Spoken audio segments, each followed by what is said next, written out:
You start on a corner in Little Cuba with $40 of somebody else's product tucked in your sock and the smell of café con leche drifting out of the panaderia behind you. You will end on a private quay at the edge of the Gulf, behind a wall the color of a hurricane sky, with an army that answers only to you. Here's the part nobody tells you at the bottom. The deck was always stacked, and climbing doesn't unstack it. It just moves you to a different table. Somewhere out there right now, two people who thought they had one easy score left are about to find out the hard way what that means. This is your life as every rank in a Vice City cartel, and by the end of it, you won't just be part of the conspiracy, you'll be the reason it exists. Tier 1, the street runner. You are 19. You are a runner, the lowest rung on the ladder. The kid who carries weed and pills from a Little Cuba stash spot out to the tourists and regulars along Ocean Beach for a flat cut that barely covers your sneakers. Nobody knows your name. That is the point.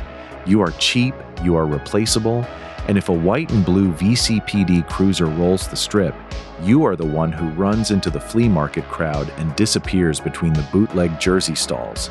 Your whole world is 6 blocks, the panaderia on the corner, the pastel hotels with their neon script signs, the beach access alley, the bus bench outside the Botanica. You learn its rhythm the way other kids learn a song, which lifeguard chair has a real view, which valet is on the payroll, which street performer is actually watching for the cops. You start keeping a map in your head. The VCPD Beach Patrol swings past the lifeguard tower at the top of every hour and idles by the flea market for exactly 6 minutes before peeling off toward the port. That gives you clean air. You learn the shift change, the tourist season rhythm, which weeks the county sheriff's boats run extra patrols on the intracoastal. Flaco Ortiz works the corner 2 blocks down for a rival crew, and he thinks Ocean Beach belongs to him. He knocks a bag out of your hand one night just to remind you where you rank. You pick it up without a word. You are learning the lesson that never stops being true at the bottom of this business. You eat what they let you keep. Then the night it almost ends before it starts. The beach patrol comes early. 6 minutes becomes 90 seconds. A spotlight washes white across the flea market stalls right where you're standing with a bag you cannot explain. Your legs decide before your brain does. You go through a gap in the chain link, past the shuttered bootleg jersey stall, over a seawall, and into waist-deep water at the edge of a drainage canal, holding your breath every time a flashlight beam sweeps the surface. You stay there for 40 minutes after the cruiser pulls away, ears ringing, heart going. And somewhere in that canal, soaked, shaking, alive, you stop being scared of the work. You start being good at it. Word travels back to the people who actually run this end of Little Cuba. There's a kid on Ocean Beach who doesn't panic. His name doesn't matter yet. He wears a guayabera, 2 buttons, 2 open, and a gold bracelet with a tiny anchor charm, the mark of Duarte muscle. The family that moves weight through this whole stretch of Vice City behind a rooftop club and a chain of panaderias that all somehow turn a profit, no matter how many pastelitos they actually sell. He hands you a burner phone and a key. The phone is for orders. The key is for a bakery storeroom 2 blocks from where you nearly drowned. You have just been promoted out of the street and into the machine. You should feel relief. Instead, you feel the first cold pull of something with no bottom to it. The same current that's about to catch 2 other people somewhere else in the state. People who think their next score is the last one they'll ever need. Tier 2, the stash house manager. You are 22 now. You run a panaderia on the edge of Little Cuba. And it actually works. The case is full. The espresso machine never stops hissing. And Abuela Regular holds court at the corner table every morning. That's the genius of it. A bakery that sells 300 pastelitos a day on paper can hide a river of cash that has nothing to do with flour. Every morning you feed Duarte money through the register as if half the neighborhood came in for coffee before dawn. Flour in the front, product in the walk-in freezer behind the false wall. You wear a collared guayabera now. You have a spreadsheet color-coded by week, and you are laundering more money before the lunch rush than your father made in a decade driving a cab. You learn the second language of this business, numbers that lie for a living. You learn how many pastelitos a shop this size is supposed to sell so the fake receipts hold up. You learn which nights the delivery van comes up from the port and how to move it into the freezer while the security camera loops yesterday's footage. Detective Hal Meacham starts stopping by, a sunburnt VCPD detective in a Hawaiian shirt under a rumpled blazer who takes it to Go Cup, a folded envelope, and calls it community relations. He's friendly, he's patient. He is the first person to teach you that the police out here aren't a wall around this world. They're a toll booth, and tolls have a price that goes up. Then the state sends a real auditor, not a cop you can hand a coffee in an envelope, a woman with a laptop and a clipboard who wants to know why a single Little Cuba bakery moves the cash flow of a mid-sized hotel. For 3 days, you do the hardest work of your life without lifting anything heavier than a pen, rebuilding months of receipts overnight, coaching the abuela regular to vouch for how long the place has been her spot. You sweat through your collar while the auditor taps her pen and holds your eye a beat too long. When she finally signs off and drives away, you understand the real shape of this level. The muscle upstairs thinks the money is made with guns. It's made with paperwork. You just saved the family a fortune, and only you and Don Anselmo Duarte know it. Don Anselmo Duarte calls you up to the rooftop, the club above his Ocean Beach hotel, all string lights and glass and a view of the strip lit up in neon. He's older than his photos, sharper than anyone gives him credit for. He doesn't thank you. He does something more dangerous. He tells you a man who's good with numbers is wasted counting them. He needs someone who isn't afraid of the other side of the business, the side that makes problems disappear quietly, out past the edge of the city where the swamp starts. He's asking if you have a spine. You say yes before you understand what you're agreeing to. Tier 3, the enforcer. You are the enforcer now. The collared guayabera is gone. You wear it 2 buttons open like the man who recruited you, and when you walk into a room, the temperature drops. The family sends you to collect what people owe and remind the corners who they belong to. Lately, Ambrosia's rougher edges have started creeping into Duarte turf. Cheap product flowing in from the biker world out past the industrial parks, undercutting your corners. Your job is to make that stop being profitable. For the first month, it's fists and busted taillights and a message left in the right driveway. It's loud. And you're surprised how easily your hands learn it. How fast the kid from the drainage canal becomes the thing in the doorway that other people go quiet around. Flaco Ortiz resurfaces, older and meaner, now running product for a loose Ambrosia connection that doesn't care whose turf it crosses. He doesn't recognize the kid he used to knock around on Ocean Beach. He spits at your feet in front of your crew. In the old world, you'd have swallowed it. This isn't the old world. You take his corner, his customers, and his pride in the same week, without raising your voice once. Because real power out here doesn't shout, it arrives quiet, does the math, and leaves you with nothing. But there's a rumor riding along Ambrosia's back roads about a biker outfit called The Final Chapter, watching how this plays out, deciding whether Duarte territory is worth a real problem. Humiliating a man like Flaco doesn't end a rivalry. It starts a bigger one. Then comes the call that changes what you are. A courier skimmed from the family and ran his mouth to the wrong people. Don Anselmo doesn't want him beaten. He wants him gone. Quietly, permanently, no story. This is the line every enforcer eventually meets, and most people imagine they'd refuse it. You are not most people anymore. You drive the courier out past the last strip mall where the highway turns to 2 lanes and the street lights stop and the swamp starts.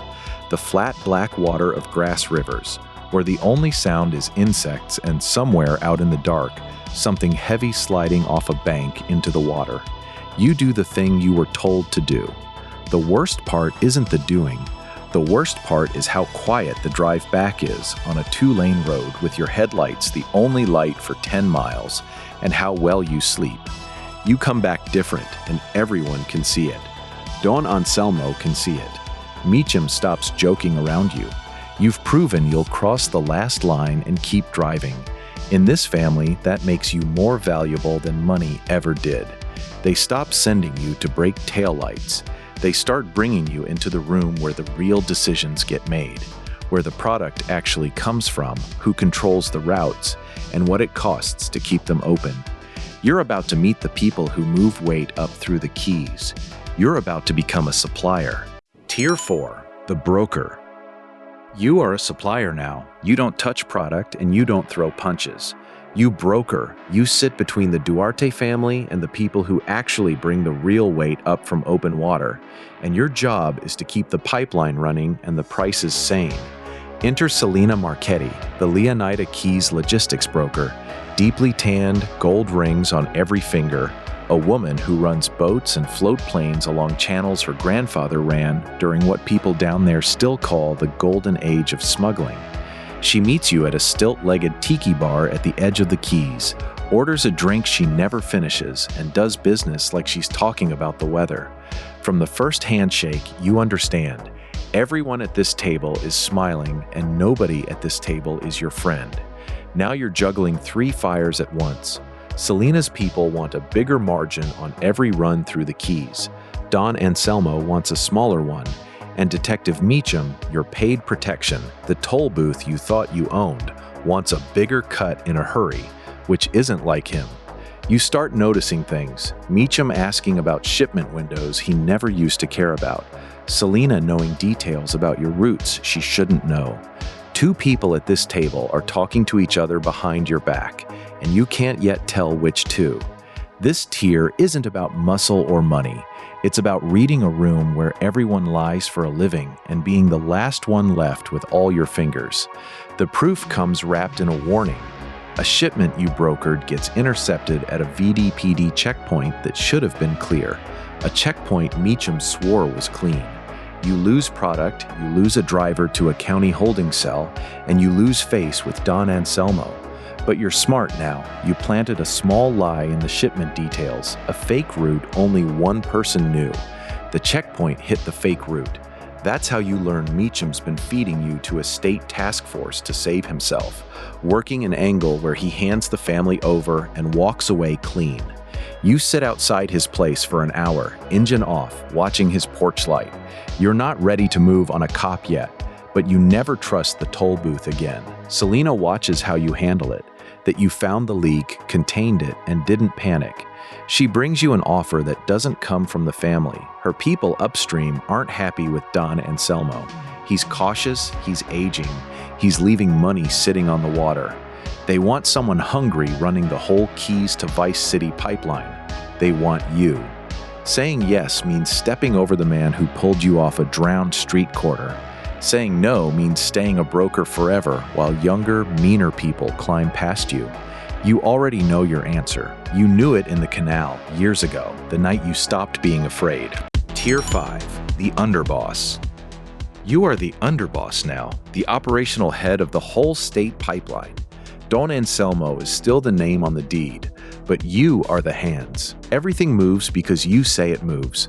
The boat routes out of the Keys, the stash spots across 3 counties, the corners, the panaderia fronts, the cops on retainer, the trucks, the timing, the prices. You run a war room out of a VC port warehouse with a map of Leonida on the wall. Pins running from the Keys through Vice City up into Ambrosia. You don't carry a weapon anymore. You don't need to. You have people who carry them for you. The kid from the drainage canal is a story you tell yourself to feel human. This is the tier where the violence stops being physical and becomes administrative. You used to break a taillight. Now you say one sentence into a phone and a man in a different county stops being a problem. And you never see it, never feel it, which is exactly why it's more dangerous to whatever's left of you than the swamp ever was. Flaco Ortiz resurfaces one final time, trying to muscle back into Vice City with backing he shouldn't have. You don't drive out to meet him. You make a call. It's handled before your espresso goes cold. Power, at this level, is the terrible ease of distance. Then Don Anselmo makes a mistake, or you decide he did. It stops mattering which.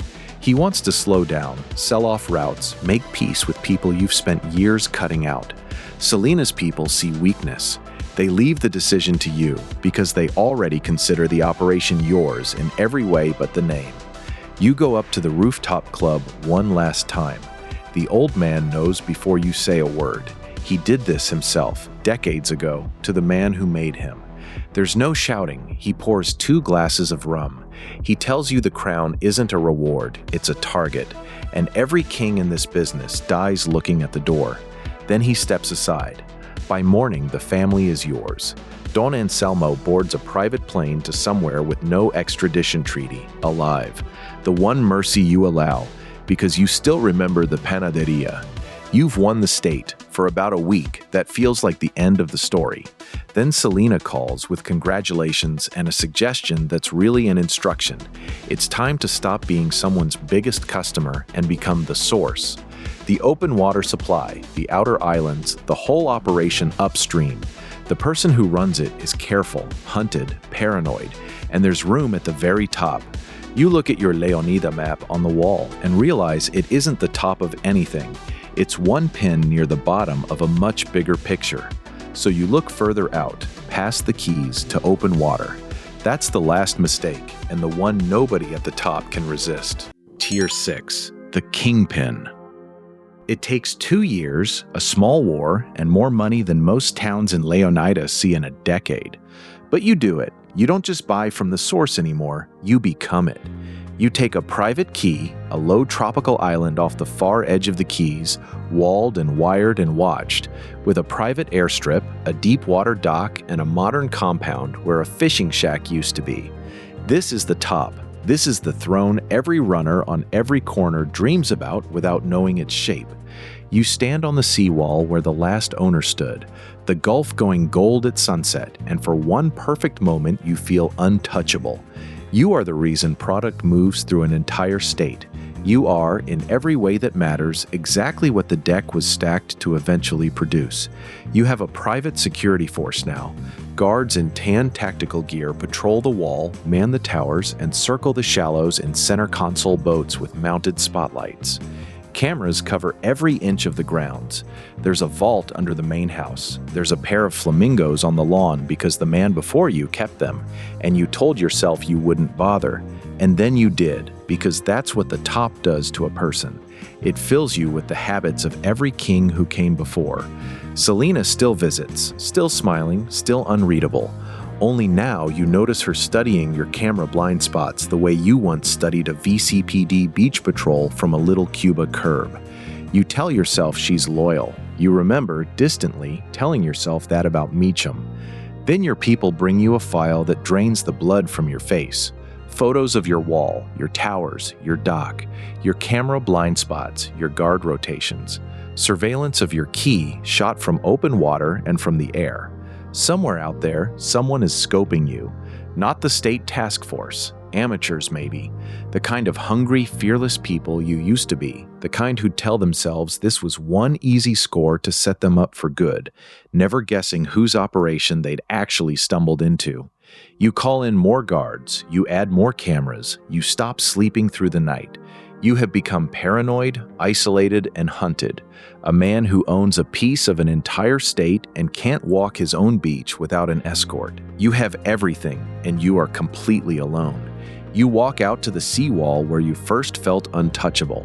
The Gulf is dark now, one storm building somewhere out past the horizon, and you finally understand the shape of the whole thing. The shape Don Anselmo tried to warn you about with 2 glasses of rum and a tired smile. Every rank you climbed made you richer, more powerful, and more of a target, until you landed on the one position in the entire trade that exists to be robbed. The kingpin isn't the winner of the game. The kingpin is the prize at the end of everyone else's game. You are the boss level. You are the vault other people dream about cracking. You spent your whole life climbing toward the exact spot where somebody hungry is staring right now, whispering the same thing you once whispered about the man before you. Someday, that's going to be mine. Remember the corner, $40 of someone else's product in your sock, café con leche in the air, a rival who knocked a bag out of your hand, and a cop you thought you owned. You climbed out of that canal to get here, to a wall the color of a hurricane sky, flamingos on the lawn, and an army that answers only to you. And here's the twist nobody tells you at the bottom. This was never a ladder, it was a current. Somewhere out there tonight, on some corner in Little Cuba, there's a 19-year-old learning the Beach Patrol's rhythm, swallowing an insult, promising themselves they'll run all of this one day. And somewhere else in Leonida, right now, two people who trusted each other more than they trusted anyone else in this state just pulled a score that was supposed to be easy. It wasn't, because their score, their conspiracy, their darkest side of the sunniest place in America, all of it eventually touches you. You didn't win the game, you became the board it's played on. You are the conspiracy stretching across the state of Leonida. And somewhere out on that dark water, two people are about to find out exactly what that means. 122 days until GTA 6. Drop what you're most excited for in the comments. Like and subscribe.